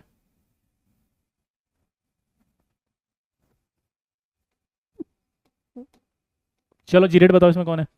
इवन नंबर वाला क्या होगा? जीरेड। ऑड नंबर वाला क्या होगा? अनजीरेड। जीरो जीरेड हो गया तो जीरेड आएगा जी। यहाँ देखो एंटी बॉन्डिंग अनजीरेड, बॉन्डिंग है तो जीरेड, एंटी बॉन्डिंग है तो अनजीरेड।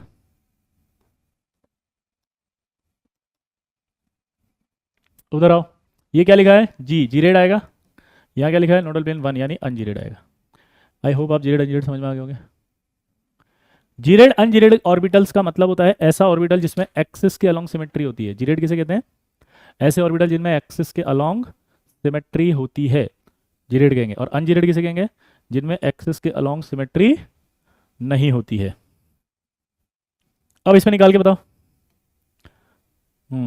जल्दी बोलो।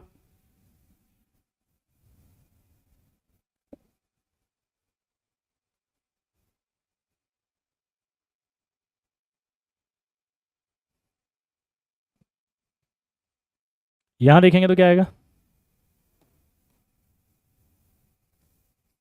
Sai ungeared, Sai geared, Sai ungeared, Sai geared. यहां देखो, साई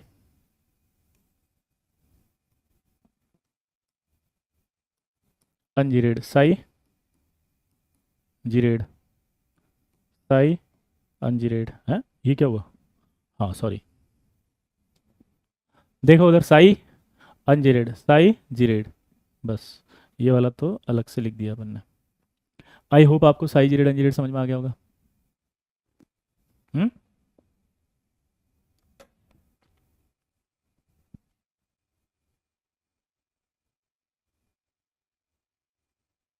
नोट करो इसको फटाफट। आई होप समझ में आ रहा होगा लल्ला। जल्दी से फीडबैक दे दो फटाफट से, कितने बच्चों को समझ में आया? ट्रू ट्रू ट्रू ट्रू बोल दो।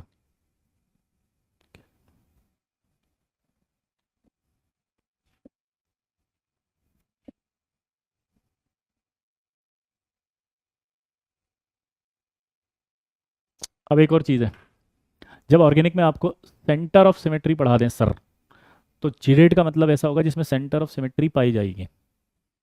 तो सेंटर ऑफ सिमेट्री को बोल रहे हैं हम, जिसमें कह रहे हैं ना एक्सेस के अलॉन्ग सिमेट्री, तो सेंटर ऑफ सिमेट्री है वो। तो सेंटर ऑफ सिमेट्री अगर होगी तो वो जीरेड, और सेंटर ऑफ सिमेट्री नहीं होगी तो वो अनजीरेड। क्लियर? अब आप सेंटर ऑफ सिमेट्री लगाओ, जिसको भी आता है सेंटर ऑफ सिमेट्री लगा के बताओ इसके अंदर, और आप ये देखो कि हमने जो लिखा वो सही है कि गलत है। यहाँ पे देख के बताओ सेंटर ऑफ सिमेट्री में सही आ रहा है या गलत आ रहा है। यहाँ देखो सेंटर ऑफ सिमेट्री आ रही है। मैं नहीं पढ़ाऊंगा, इसलिए मेरे से एक्सपेक्टेशन मत रखना कि समझा दो, मैं नहीं समझाऊंगा, आप तो सिर्फ अप्लाई करो।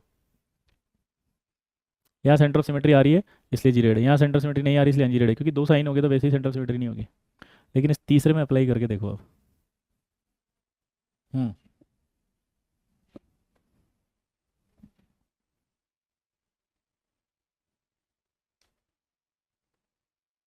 इसमें बताओ अब कि सेंटर ऑफ सिमेट्री है क्या। अगर सेंटर ऑफ सिमेट्री है तो वो जीरेड होगा, और सेंटर ऑफ सिमेट्री नहीं है तो जीरेड नहीं होगा। अब इस लॉजिक को इससे एक्सप्लेन करो।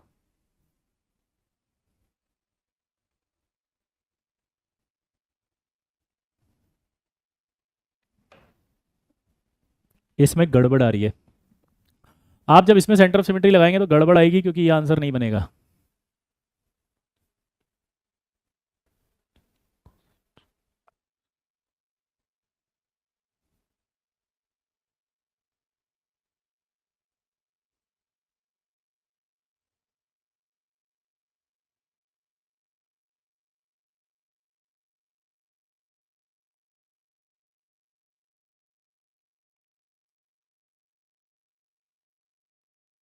ये लफड़ा पता है क्यों है? अब मैं लॉजिक देता हूँ, ध्यान सुनना। बॉन्डिंग ऑर्बिटल की स्टेटमेंट वापस से पढ़ो, क्या थी?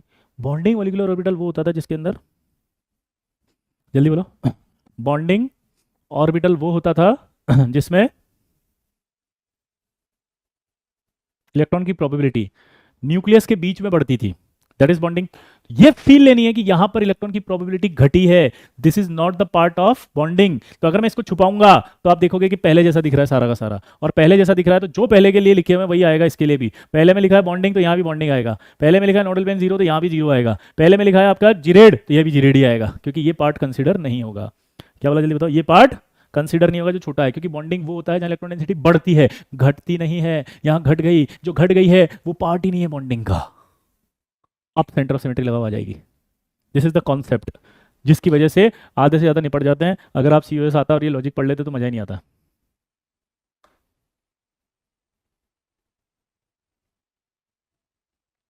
Feel I?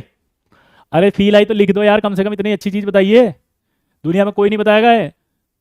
हाँ, इसीलिए कहते हैं जैसे ही आप हाई लेवल पे जाते हो, अच्छे लेवल बच्चे, और आप ऑर्गेनिक इसमें लगाना शुरू करते हो तो जब पिल जाते हैं आधे, और फिर कहते हैं रट लो, पिल जाएंगे। अरे निपट, आप बोलते हैं निपट जाएंगे, वो कि सब गलत है। उन्हें पता ही नहीं क्या है, फैल जाएंगे एकदम।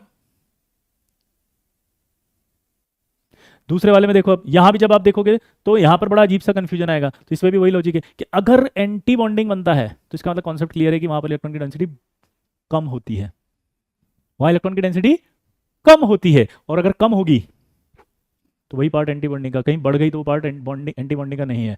यहाँ इसको देखो बढ़ गई, तो इसको अगर मैं छुपा लूँ तो आप देख के बताओ, छुपाते ही सारे साइन जो है वो सेकंड वाले की तरह है कि नहीं है। यहाँ देखोगे तो प्लस साइन है, ये प्लस साइन। यहाँ अंदर वाले में देखो ये नेगेटिव साइन है, वहाँ भी नेगेटिव साइन है। तो इसका मतलब जो सेकंड वाले के लिए आएगा वो फोर्थ के लिए भी आएगा। आप देख सकते हो फोर्थ के लिए क्या आया। फोर्थ के लिए जो आया वो ध्यान से देखो क्या था, सेकंड वाला। Nodal plane one, nodal plane one, anti bonding, psi u, खत्म।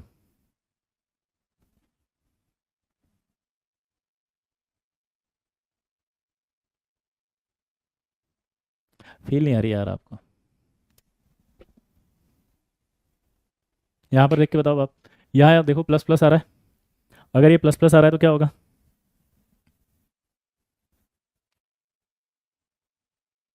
सेम फेज होगा कंस्ट्रक्टिव इंटरफेरेंस से। तो इसका मतलब इन दोनों को काउंट नहीं करेंगे क्योंकि ये बॉन्डिंग का पार्ट नहीं है। जहाँ जहाँ कम हो गए वो बॉन्डिंग का पार्ट नहीं है। दोबारा से बोलो, जहाँ कम हो गए वो बॉन्डिंग का पार्ट नहीं है।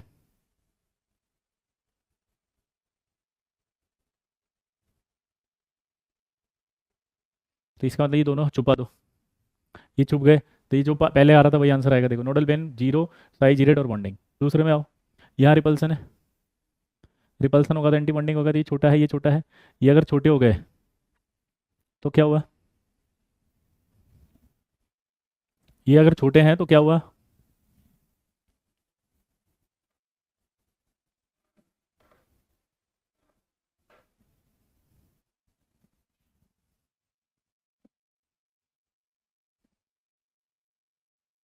जो बड़े हो गए उसमें काउंटिंग में आएंगे नहीं, तो इसको छुपा दो, उसको छुपा दो। देखो आप सेकंड वाले की तरह दिख रहा होगा, प्लस माइनस, तो ये एंटी बॉन्डिंग आएगा, नॉट काउंटेड। फील आई कि नहीं आई ये बताओ ईमानदारी से अब। तो आज के बाद आपको कोई भी बोले जीरेड एंड उसकी फील ले सकते हो आप। सिमेट्री कौन सी देखनी, सेंटर ऑफ सिमेट्री कैसे देखनी है वो समझ में आ गया। एक्सेलेंट, इजी गोइंग, क्लियरिटी से आ गया। हाँ या ना? अब तीसरा एक और होता है नॉन बॉन्डिंग।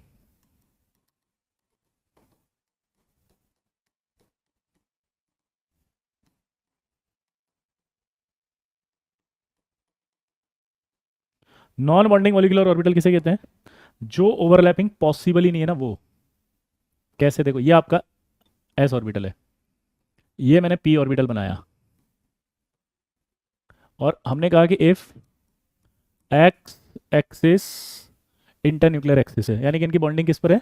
एक्स एक्सिस पर। तो यानी कि एक्स एक्सिस पर इसको मिलाएं तो ये या तो पी वाई दिया है एग्जामिनर ने, या पी जेड दिया है ना। तो जब इन दोनों को मिलाएंगे तो ये आपस में प्लस प्लस है और ये प्लस माइनस है। इसको ऐसे समझना है कि ये प्लस प्लस मतलब कंस्ट्रक्टिव, प्लस माइनस मतलब डिस्ट्रक्टिव। तो अगर एक ही जगह डिस्ट्रक्टिव और कंस्ट्रक्टिव दोनों हैं तो नेट जीरो होगा नहीं होगा? अगर ये जीरो हो गया तो ये नॉन बॉन्डिंग हो गया।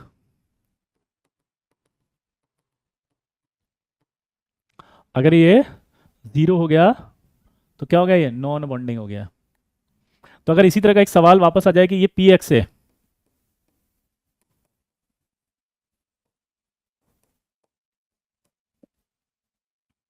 और ये पी वाई है, this is the P x, ये पी वाई या पी जेड हो सकता है। अब बताओ फटाफट से। हाँ एक्स पे ही ले रहे हैं ना, ये लिख के दिया एक्सिस, तो एक्स एक्सिस पे ही होगा।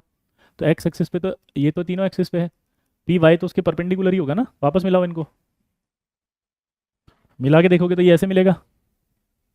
तो ऐसे मिलेगा तो फिर से क्या हुआ? प्लस प्लस और प्लस माइनस।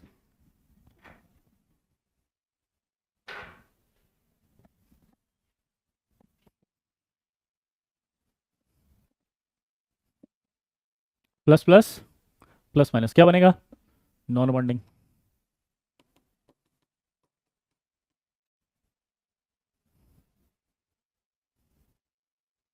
अगला देखो, अब चेंज करते हैं कि इफ जेड इज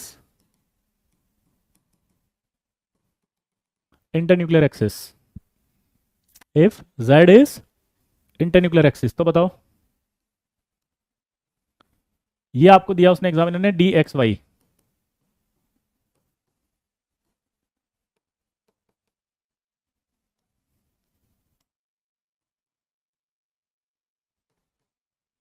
और ये आपका एस ऑर्बिटल है।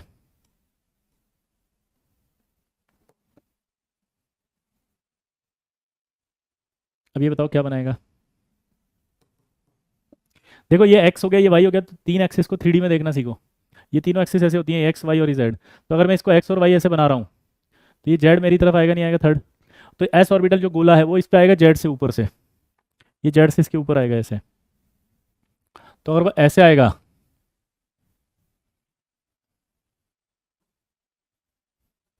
तो ये ऐसे होगा।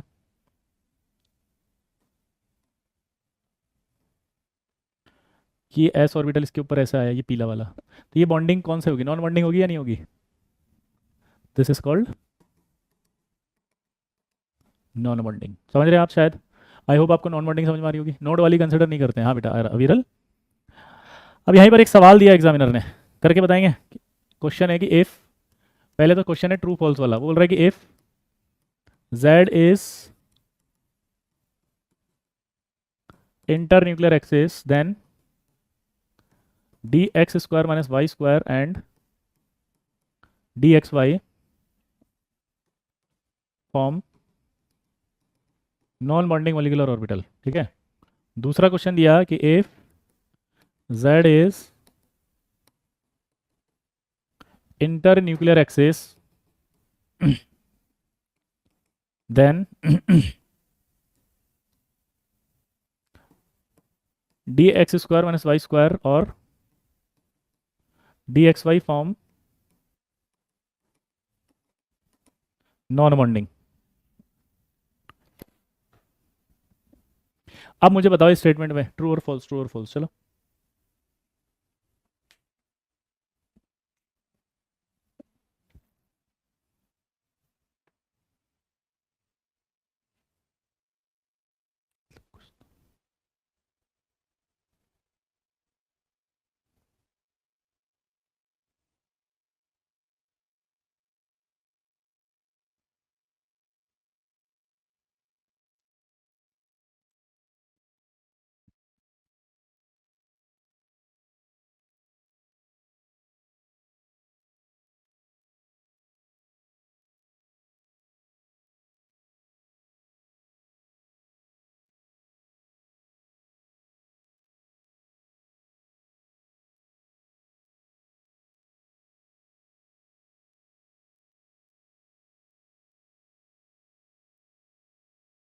अच्छा, चैटिंग नहीं आएगी। ओह सॉरी, मैं इंतजार कर रहा हूँ। मैंने कहा यार तुम आंसर क्यों नहीं दे रहे अभी तक। ओके तो मुझे बताना पड़ेगा। देखो इधर मजेदार सवाल है। जेड इंटरन्यूक्लियर एक्सिस से आपको सबसे पहला डाउट आ रहा होगा कि सर सेम सवाल है। तो दोस्तों यहाँ बता दूं ये सेम सवाल नहीं है, यही आईटी है। देखो इधर यहाँ लिखा है और, यहाँ लिखा एंड। एंड का हिंदी का मतलब होता है इन दोनों के बीच में, यानी कि d x square minus y square तथा डी एक्स वाई, यानी इन दोनों के अंदर ओवरलैपिंग होगी। और अगर और लिखा है तो इन दोनों के बीच में नहीं, इसमें इसमें और इसमें इसमें। ठीक है। अब देखो इधर इसका मतलब समझ में आया, इन दोनों के बीच में। यानी अगर मैं डी एक्स वाई बनाऊं तो ये आपका डी एक्स वाई होगा, या पहले d x square minus y square बना देता हूँ। ठीक है। देखना इधर, ये d x square minus y square होता है, यहाँ एक्स यहाँ वाई। इसके साइन को समझते हैं। D x square minus y square का जो साइन है वो लोब में आपको देना है प्लस माइनस। तो लोब में प्लस माइनस कैसे देते हैं वो देखो।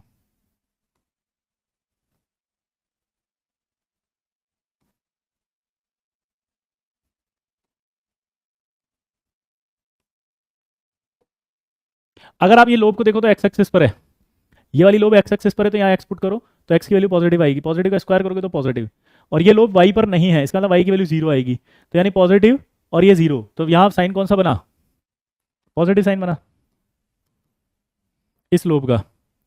अब इधर आओ, ये वाली लोब वाई पर है तो वाई पर पॉजिटिव करेंगे। ये जो वाई है इस वाई पर पॉजिटिव है,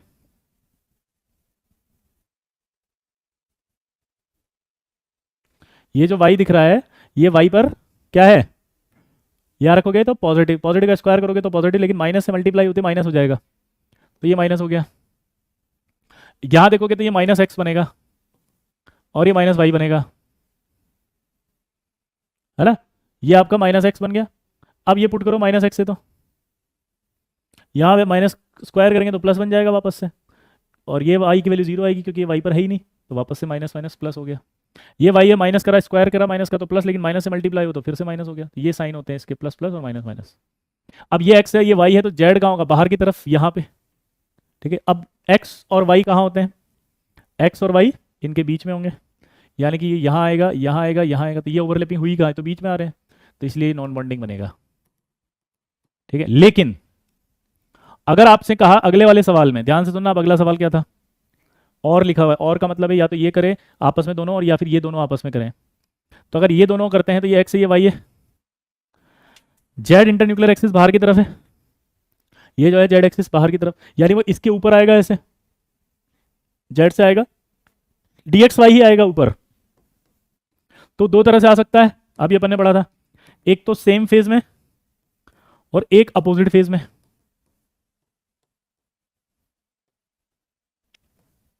एक तो सेम फेज में और एक अपोजिट फेज में। तो सेम फेज में जब आएगा तो डेल्टा बॉन्डिंग बनेगी, क्योंकि चार लोब जब एक साथ मिलती हैं डी की, तो 11th में पढ़ा था हमने, डेल्टा बॉन्ड कहा जाता है। जिन्होंने नहीं पढ़ा 11th की क्लास करना, उसमें हम पढ़ाएंगे डेल्टा बॉन्डिंग। और जिनको नहीं पता वो मैं बोल देता हूँ कि जब चारों डी ऑर्बिटल्स की लोब एक साथ ओवरलैपिंग करती हैं तो वो डेल्टा बॉन्डिंग कहलाती है, डेल्टा बॉन्डिंग। अब अपोजिट फेज में तो रिपल्शन होगा, तो एंटी बॉन्डिंग बनेगा, डेल्टा एंटी बॉन्डिंग, ठीक है। अब देखो नोडल पेन निकालने के लिए सवाल आएगा, एक ये न्यूक्लियस है, एक नोडल पेन, तो ये का ये आ गया, ऐसा का ऐसे ही। अगर सेम फेज में आएगा तो कैसे मिलेगा, वो इसी के ऊपर आएगा, वो मैं दूसरे पेन से बना दूं, क्योंकि सेम फेज में तो ओवरलैपिंग होगी, तो इसी के ऊपर आएगा।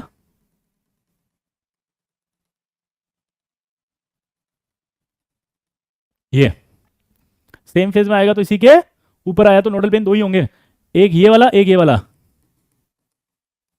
यहां जब देखोगे आप तो ये इसके ऊपर आएगा तो धक्का पड़ेगा, उसको धक्का पड़ेगा, तो यहाँ पे आपके बीच में एक नोडल पेन तीसरा आएगा, ये एक नोडल पेन ये बनेगा, एक ये बनेगा, और रिपल्शन होगा तो धक्का पड़ते तीसरा बीच में से निकलेगा ये।